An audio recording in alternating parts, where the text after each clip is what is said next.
Tens of thousands of people have fled from a raging wildfire in Northern California. Almost 40,000 people have already left their homes in the city of Redding. Those remaining are being urged to leave immediately.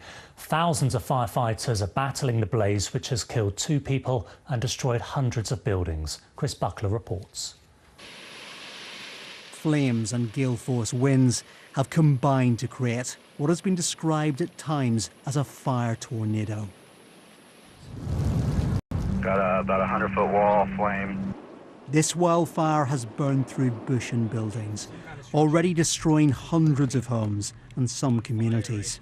So we're by no means out of the woods. We have areas that are still threatened, still evacuated, and we're really at the mercy of some of these winds right now. Tens of thousands of acres already lie scorched, and while every effort is being made to try to contain this fire, that is proving to be difficult and dangerous. 2 firefighters have been killed and a number of other people have been reported missing. Ed Bledsoe has been searching to try to find his wife and their 2 great-great-grandchildren. Called and said, "Grandpa, you need to come. The fire's coming at our house now. We don't know where they went. I want God to help me out. Help me get them."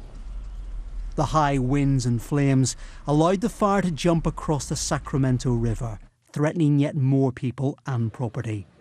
Thousands of families were left with no choice but to flee the city of Redding and surrounding towns.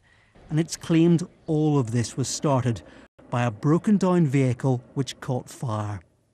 Other parts of California are also battling blazes in what's being called the worst start to the state's wildfire season in a decade. We're not getting any break from the weather for at least the next 5 days. To fight fire in rugged country, we're used to doing that. But when it blows into a whole community or a city, it's a whole different element. Many people have not yet been able to return to their streets to see what damage has been done, although a small number chose not to go to evacuation camps. Instead, they stayed in their houses to try to save them.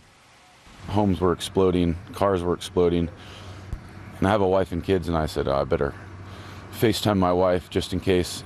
I didn't let her know why I was doing it, but I wanted to see her face one more time.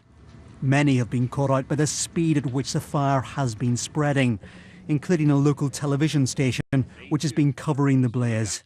We are going to leave the station because it is now unsafe to be here. For the moment, this fire still burns out of control, and days of further high temperatures are forecast, leaving the firefighters having to battle both the flames and the conditions. Chris Buckler, BBC News.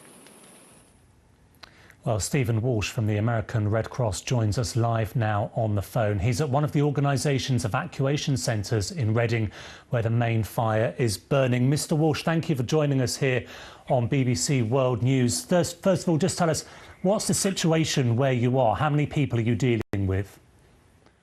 So the shelter where I am is a college campus, and we were at capacity last night at 562.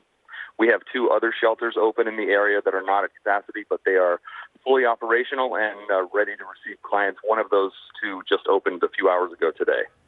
And how are the people who are coming into you? You know, I will say it is a very stressful, sad time, and people are very, very worried. But for the most part, what I've seen is everyone is staying calm, and, you know, they're chatting with the Red Cross volunteers throughout the day and throughout the night, and overall it's been a positive experience. We're here, you know, as you probably know, to make sure that everyone's comfortable and has a place to sleep and something to eat, and then if they need help getting access to information about the fire, we're here to give that to them as well. We just saw in Chris Buckler's report people torn between going to safety but also wanting to stay and protect their homes. Is that a dilemma that you've seen there with the people coming in? It's something that I've seen here, and it's something that I've seen here in California every time we have wildfires. You know, letting go of your home and wondering if you're never going to see it again, that's a tough thing to do. But that said, we always, and the local fire officials always tell people, if we tell you to evacuate, you need to follow our orders. And but there are those who wish to ride it out and see what happens. Of course, your state is no stranger to wildfires, but these are on a different scale, are they? And it is so early on in the season. Indeed. The good thing as far as the Red Cross is concerned, though, we plan for these contingencies year-round. So we know that things are going to get bad, and we have resources and we have partners that if we have to open multiple shelters around the state, we are ready to do it. We open the shelters literally with everything that we need right then. We have the bedding, the food, and the snacks, to initially get people inside, and then as things change and evolve, we get more resources as we need them. Well, I'm sure the people in your community really do appreciate all the work you're doing. Thank you for taking the time to speak to us. Stephen Walsh from the American Red Cross there.